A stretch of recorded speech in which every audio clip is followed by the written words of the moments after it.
Humans, like many animals, go through a familiar generational cycle. Your parents made you, and their parents made them. But when you look closer, so close you can see the tiny things floating in the sea, things start to get much more complicated. What if your parents were sort of your siblings, and your grandma was sort of your car? That's what would happen if you were a Doliolida, drifting through life, death, and taxonomy.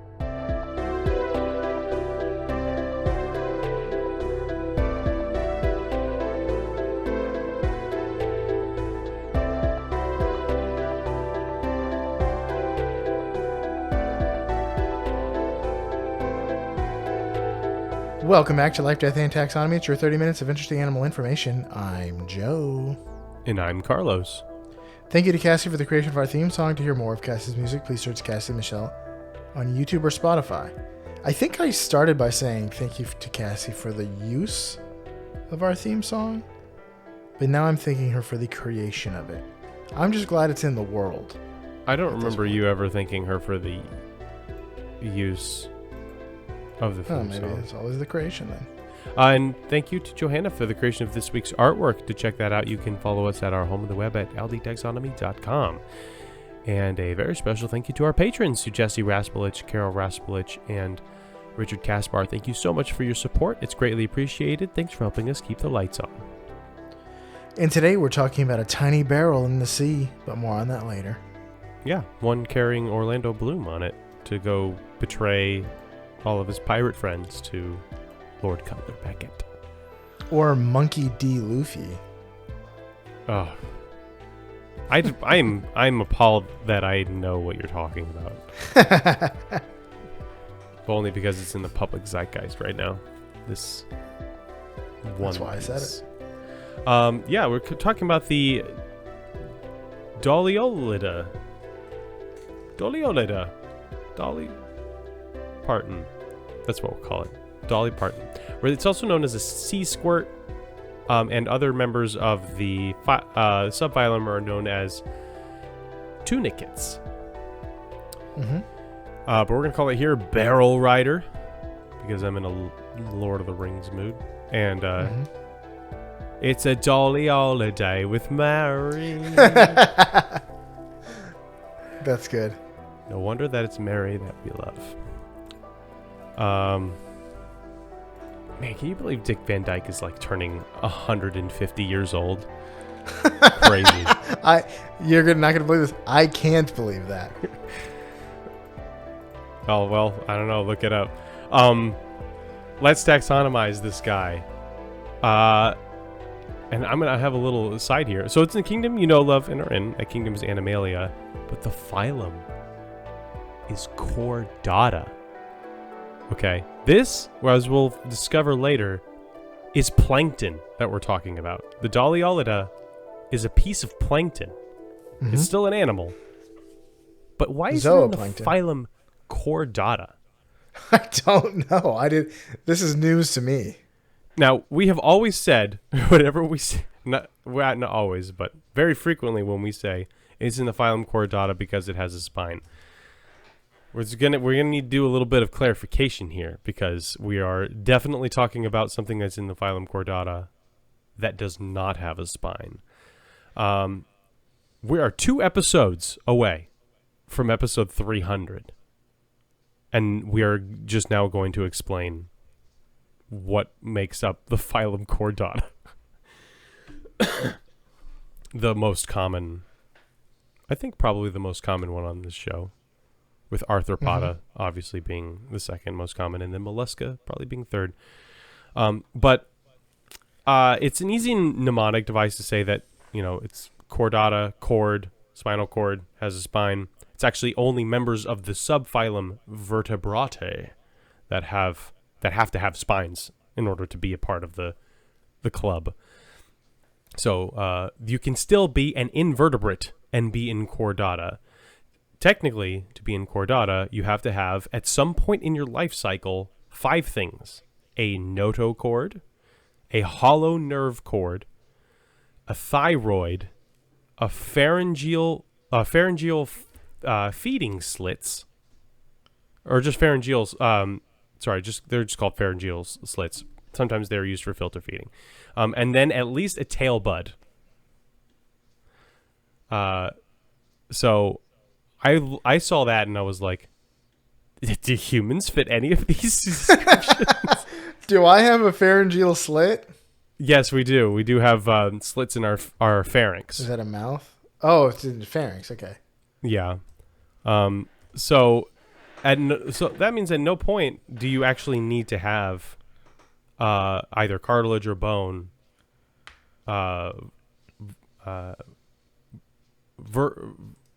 vertebrae to be in chordata. You do in order to be in the subphylum Vertebrata. So there's a little taxonomy information for you out there, and why we're about to talk about a little piece of candy in the ocean as in chordata.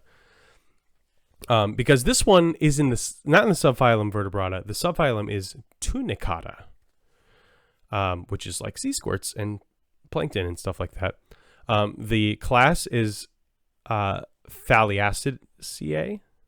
Thalassaceae. Yeah. The order is Doliolida. Goodness gracious, I'm dying here. Doliolida. The family is Doliolidae. Oh gosh. It's a Doliolidae. The genus is Doliolum. And the species is Denticulatum. Doliolum denticulatum is the binomial nomenclature, which brings me to my favorite part of the show, I guess now, nitty-gritty nomenclature. Part of the show where I ask you, Joe, a question. What is the binomial nomenclature's translation into English? Doliolum denticulatum. What does it mean? Does it mean A, plant with no teeth? B, small-toothed cask? Small-toothed cask. C, spinning tooth? Or D, large swarming teeth? Plant? Doliolum better not be it. denticulatum. Oh boy, let's do spinning teeth. But I don't know, man. I didn't know these had teeth. I guess they have like kind of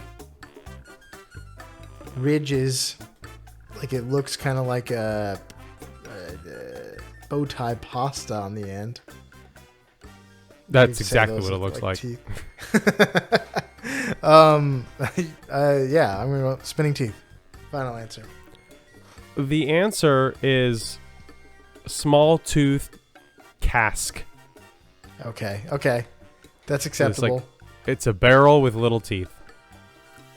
Cask. Yes. At first when I said cast by accident, I meant to say cask. I did correct myself, but yes, a cask. Gotcha. Yeah, that makes sense. I should have gone with that one. Yeah. That's a rough one, because that one, if I thought about it for 10 seconds more, that would have been the better choice. Yeah, Doliolum means like a barrel or a cask, and that is that word. The root of that is in the order, phylum, and genus of this Doc Holiday. It's your huckleberry. But yeah. And then I knew I couldn't pass anything other than having to do something having to do with teeth by you for denticulatum. But this does sound like a Harry Potter spell that like turns all your teeth into like Venus flytraps or something like that. Horrible. Doliolum denticulatum. And now you have to go to the hospital wing. You want to talk about what this looks like? Sure. Well, you've already kind of hit the nail on the head with the bow tie pasta. I was trying to find the name for those circular red and white striped mints. They're starlight mints. But I was thinking of the ones that are in like two pieces of plastic, like a plastic bag almost, instead of the ones that are like twisted together. But yeah, it's this is one of the least animal-like things we've covered, and I mean, and that's because it's plankton. It looks like a cell more than anything else. It is translucent. You can see its organs floating around. It's shaped kind of like a pillow, with openings on either end, and what I believe is called stigmata on either side. So it's just been marked by the Holy Ghost, or I don't know what the some cult stuff. No, it's that's the stuff at the end, which I guess is what the Latin taxonomist called teeth, because it does not have like bone teeth. But I guess you can say like, oh, it's got a mouth and it's got another mouth. It's like a worm. So those are teeth. But yeah, little ridges around the edges, like lace frills. It is lined with 8 or 9 bands that start at one end, one opening, and go all the way down and evenly spaced. They wrap all the way around the animal, and they act as muscles which allow it to expand and contract, that let it eat and move. It has a DNA helix organ looking thing that kind of spreads throughout its body. Those function as gills. They're brachial apertures. You can also see its stomach, its nerves, and its basic sensory organs, all clear as day because its skin is clear. It's so clear that researchers have a tough time finding it. Yeah, it's also really little. It's very, very small. It is plankton. I want to stress this, that it's plankton. And while that is the best character in SpongeBob, he is the biggest plankton ever in the show. He is massive, and even though he's like the size of a mouse. A mouse-sized plankton is something to be feared indeed. But how big is this one in particular, Joe? Okay, welcome to the Love Measure Up segment, the official listener's favorite part of the show, the part of the show when we present the animal size and dimensions in relatable terms through a quiz that's fun for the whole family. It's also part of the show that's introduced by you when you send in audio of yourself saying, singing, or passing the words measure up into and out of your barrel. Ugh. Send that into ldtaxonomy@gmail.com. We don't clean it have first, though. A new measure up intro this week. So we're going to hear from a plankton, and you already know who it is. There's only one plankton in fiction. Without further ado, the listener's favorite part of the show.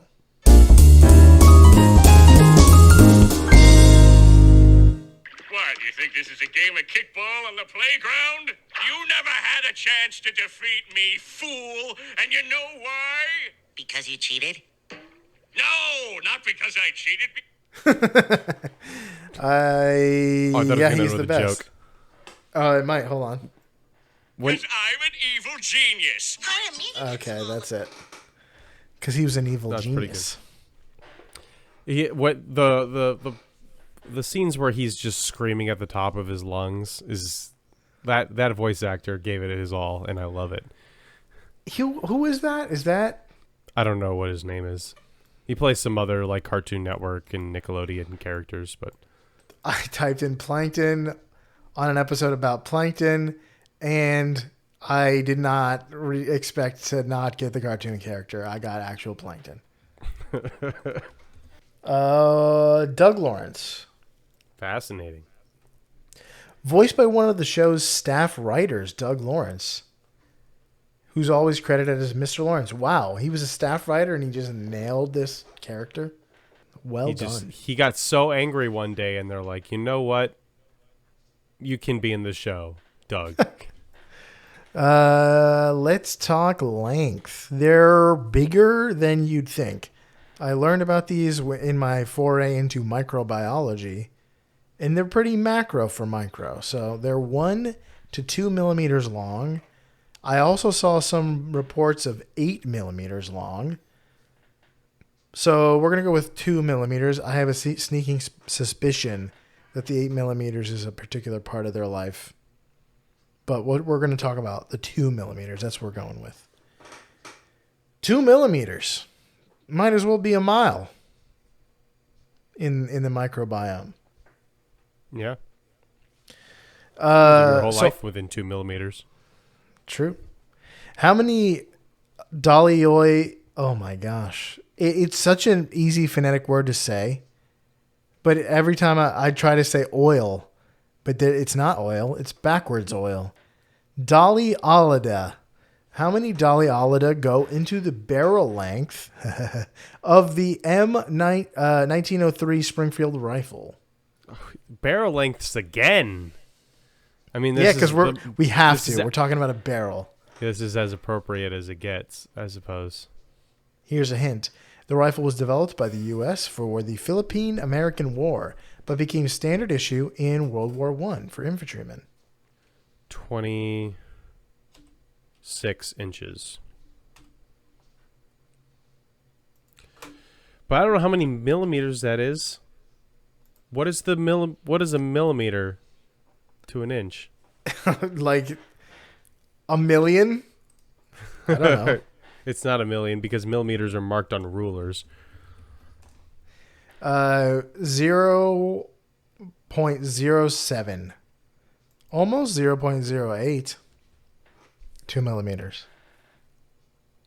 0.07. 371.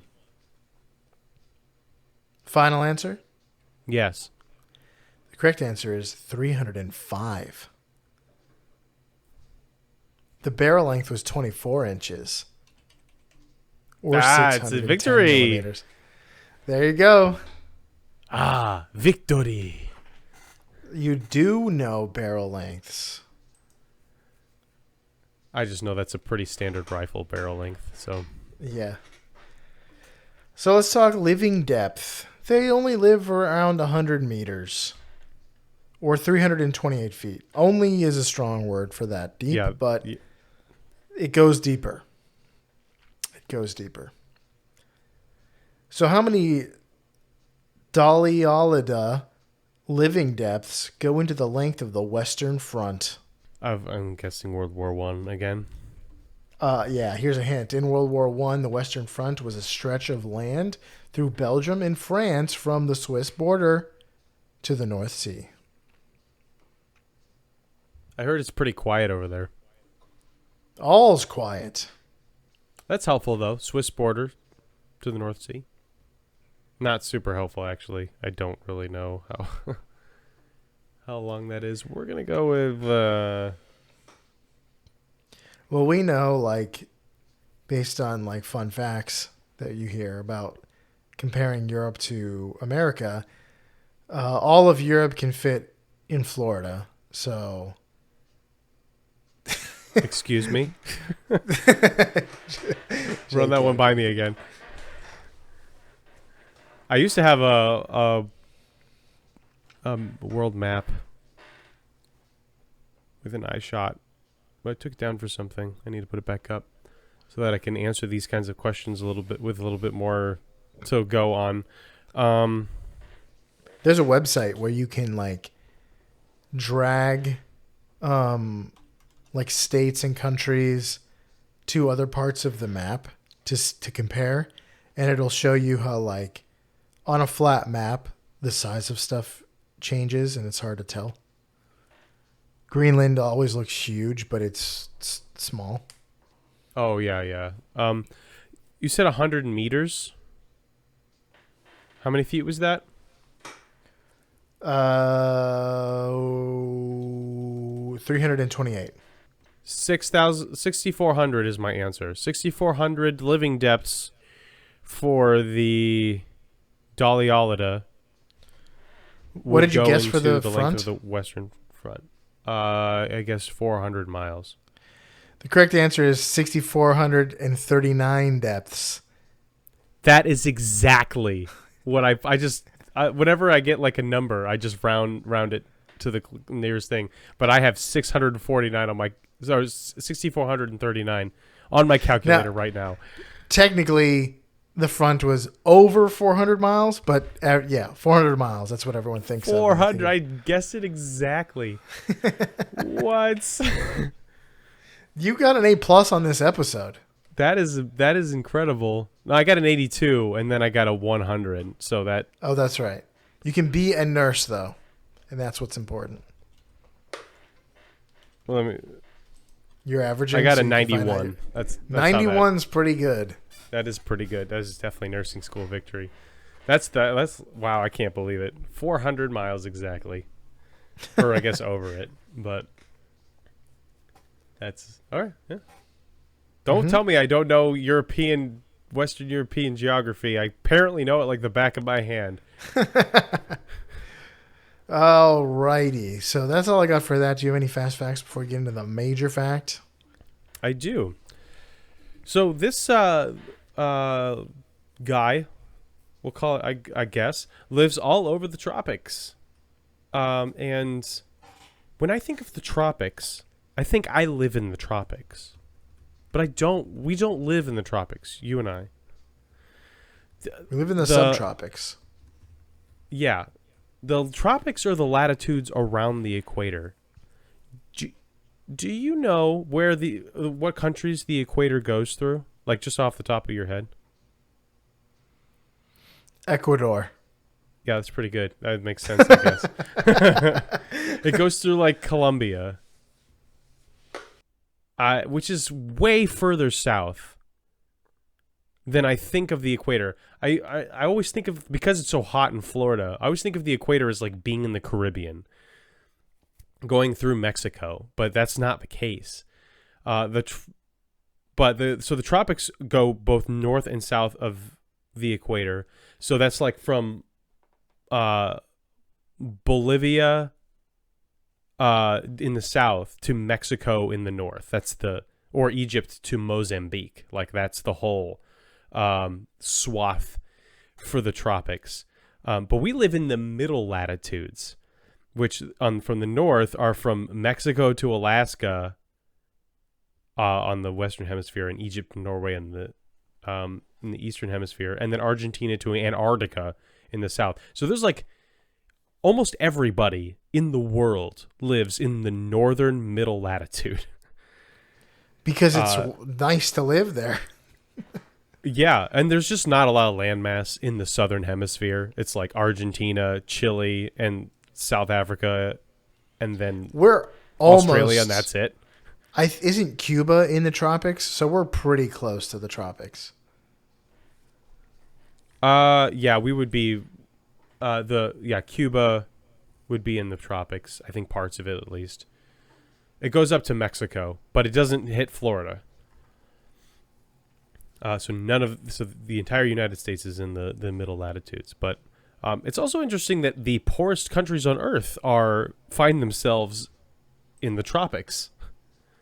But I just thought it was interesting. The whole latitudinal zones of the Earth. But we're talking about the tropics. Although this particular species, the denticulatum, has been found as north as Northern California, which is chilly waters for this little ravioli. They are filter feeders. They catch ocean detritus as they move around. They move around because they have little hairs called cilia on the insides of their bodies that move water through. But they can also expand and contract the muscle bands on their bodies in order to use jet propulsion. They can squirt around. They're sea squirts. Is what they're called. But they can do that like Squid or Michael Phelps. I guess he can do that. That's what helps him. They are eaten by other larger zooplankton and small crustaceans. I mean, they're plankton. If you've ever taken any sort of marine biology class or biology class in general, you know that these guys are at the absolute bottom of the food chain, but make the rest of oceanic life possible. So, not all members of the subphylum Tunicata can swim freely like this, but these guys can. And I'll leave it at that. That's all I got. Okay, because we've got a big major fact, and it's really complicated. So put your thinking caps on, or at least your listening caps, because this might be the most complex major fact that I've done. You've done some pretty, stuff with electricity that's pretty complicated. But I usually go for, the dumb brain can understand, but is still interesting. But this one's complicated. So electricity is one of those things that dumb brains should be able to understand, but I still can't. So, I don't know. Seems maybe it's hard brain. It's a tough brain kind of situation. I'm calling this major fact mass reproduction. So, to preface this, your life cycle as a human being is that your parents get together and make you. There's one step, and admittedly, a good amount of work up for 9 months, but there's one step. Doliolids, I said. I don't know if that's right. I don't know if people say that, but Doliolidas have both sexual and asexual generations. Yeah, you're right that it is Doliolids. Okay. So that makes sense because asexual reproduction, you're essentially cloning yourself. So you need to spice up the gene pool and make sure that you don't get genetic deterioration. And that's one way to do that, by having a sexual generation every once in a while. But so in other words, if you were a Doliolid, your grandparents might be your parents and your parents are you. And as complicated as that sentence is, it's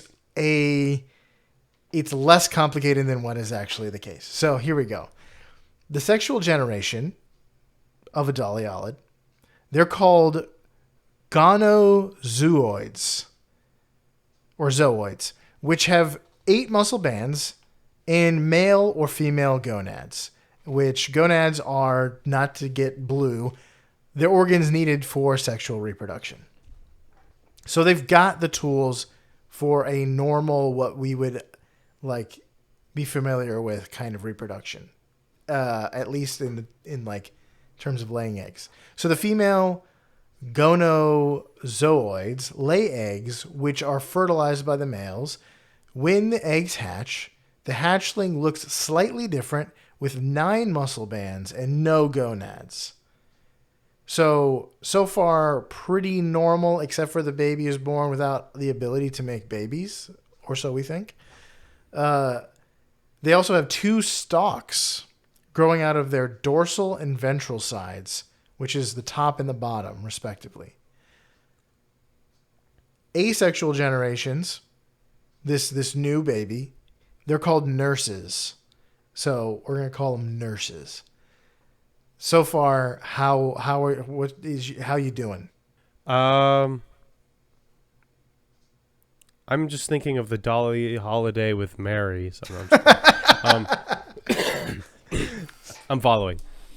Okay, so they reproduce by budding. So budding is when a piece of you grows and falls off to create a new individual.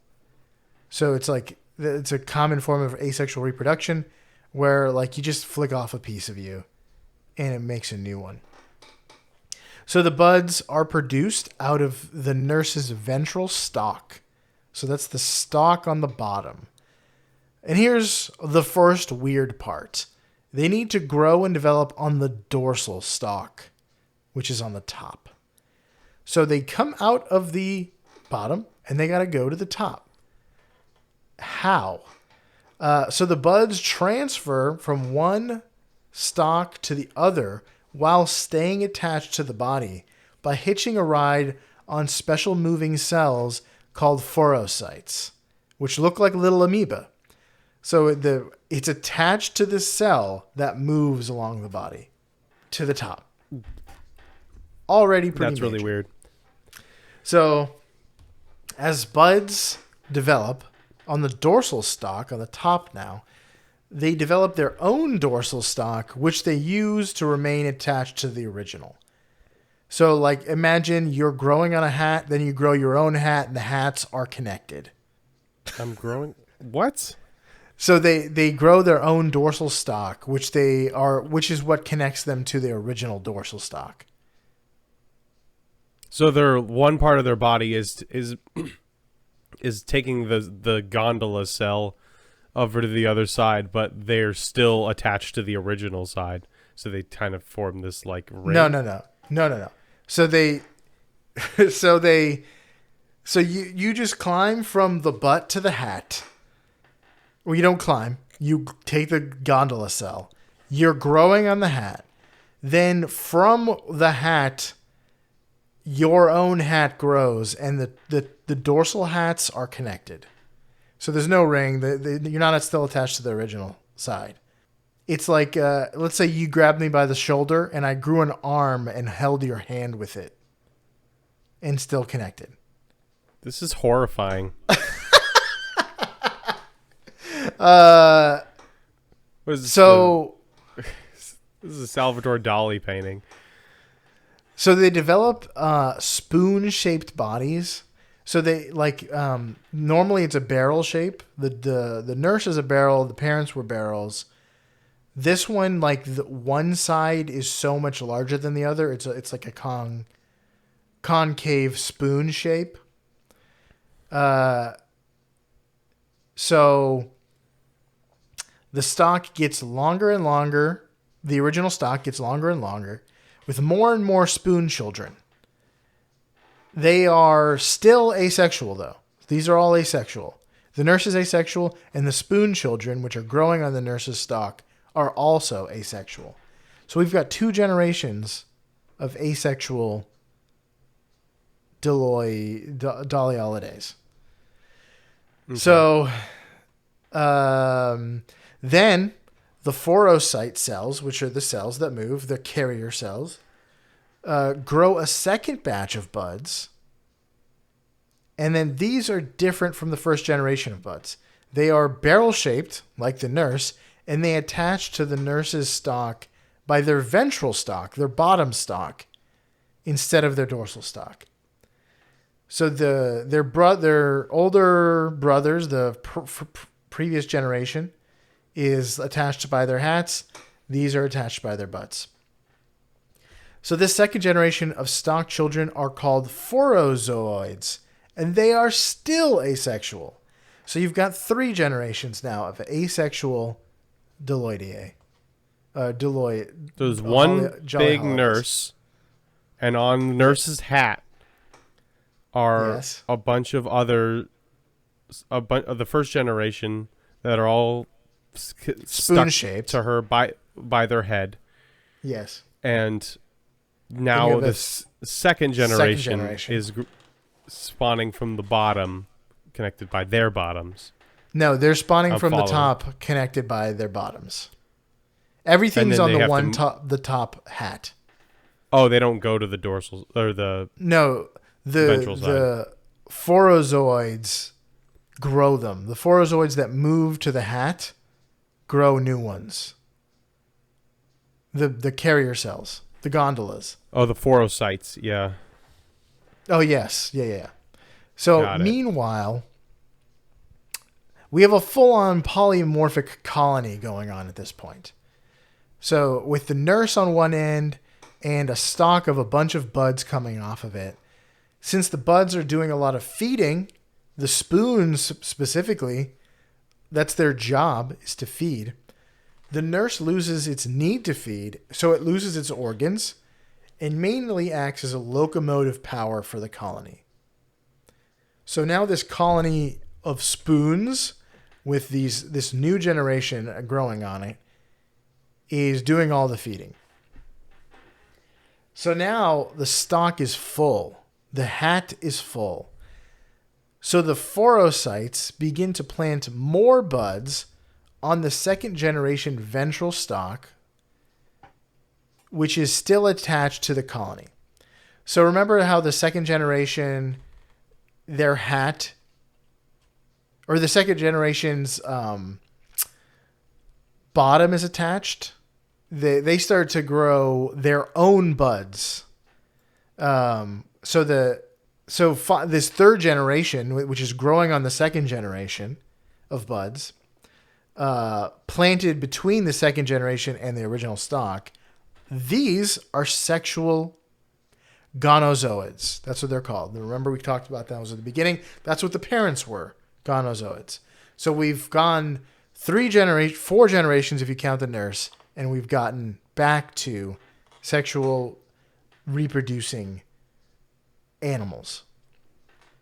So when the second generation carrier phorozoids mature, the ones that moved, they are not their carrier cells, not carrier cells. Phoro means carrier. The second generation, they break off the gonozoids with their gonozoid buds. So they break off the original stock with the new buds that can sexually reproduce.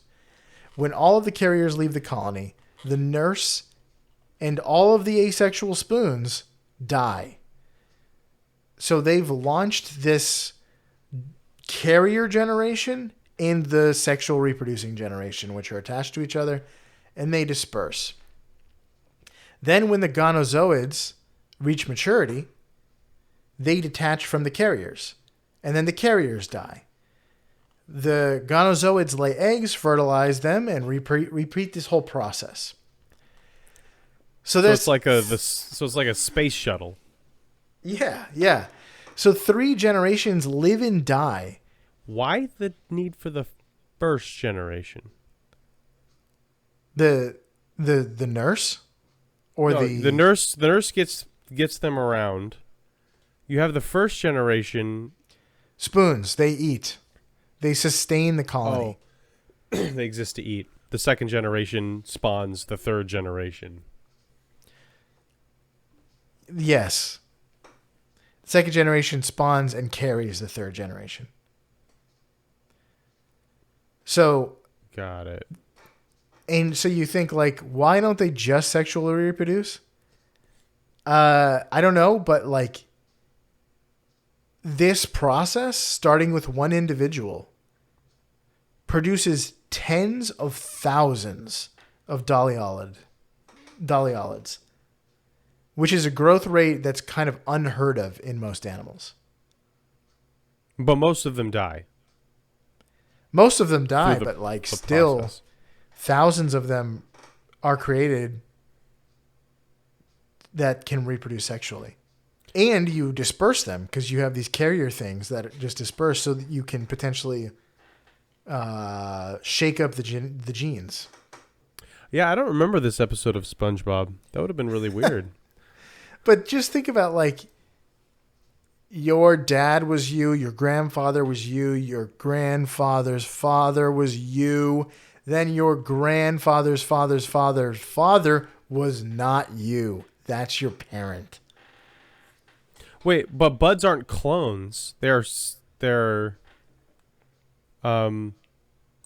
No, yeah.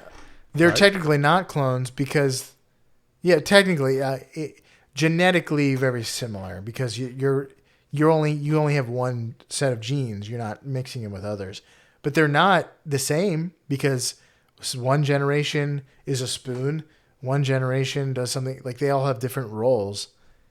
So that's one crazy. Generation is a spoon. One generation likes TikTok. They're not the same. We are not the same. Yeah. So this is the first time I heard of the concept of sexual and asexual generations in a cycle. Like your life cycle isn't just like in stars, like you go through metamorphosis or whatever. This life cycle is like a multi-generational process. And some generations exist just to eat. Mm-hmm. Some generations exist just to mate. Some generations exist just to be on the shoulders of giants. Technically, yeah. It's crazy. Technically, like the first 2 are not generations. Like the nurse makes one and then the other, and then the second generation makes their own. So it's more like the first and second are brothers and sisters. But they're not. I see. They're two waves of the same generation. Right. Yeah. But if you think of a generation as time. They really do function like cells. They look like cells and they function like cells because you have cells that cells. What is the word for cell when cells divide? Mitosis? But yeah, there you go. And some of those cells have very specific functions to support the other cells. They don't really have their own thing going on. Yeah, when you get down into the microbiome, it's weird like that. It's like, what is this? I would hate to be a taxonomist the first time they discovered. You know what they used to, do you know what the first, like for microbiology, the first term for it was? It's the best. I love it. The miasma? No, animalcules. Oh, that is pretty good. Right? Yeah. That sounds like the funnest toy from the 90s I can think of. But that's what the first time like a guy looked into, I forget who it was. I wish I remembered. The first guy to look through a microscope and see like, oh, there's little things moving around down there. Those are like tiny animals. They're like animal molecules. Animalcules. Great. And then they high-fived each other for 3 days straight. Yeah. I just love the idea of like, look at all these little amoeba. Look at those tiny animals. But in this case, they are. It is interesting that they looked at it and they said, yes, this is still an animal. That's basically a tiny cow. Interesting. But yeah, I do imagine this as being kind of like the space shuttle. Like, okay, we got to get this thing into space. Everything else just falls off by the wayside. The word was invented by 17th century Dutch scientist Antony van Leeuwenhoek. Sure. Who was a genius. Leeuwenhoek. Should have known. The W's a V. Animalcules, bro. All right, yeah, that is the Doliolida plankton. You got anything else? That's all I got. All right, well, kudos to you for even attempting to tackle this convoluted life cycle. For you out there in Podcastia, stand on the shoulders of giants. Show some love to the nurses in your life. And let the younger generations grow on you. Like the Doliolida free here in Life, Death, and Taxonomy.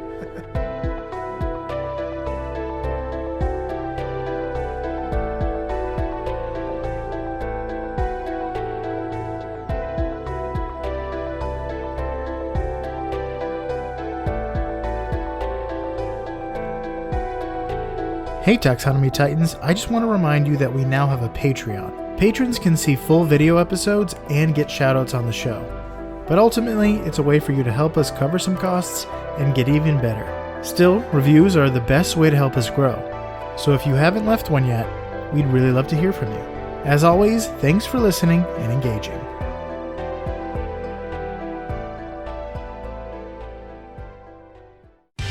Life, Death, and Taxonomy is my favorite in the world podcast. That was a nice message and a funny pun at the end. Not really a pun. Play on words. I actually rewrote the whole thing while we were talking because I was like, I didn't really have anything for the ending.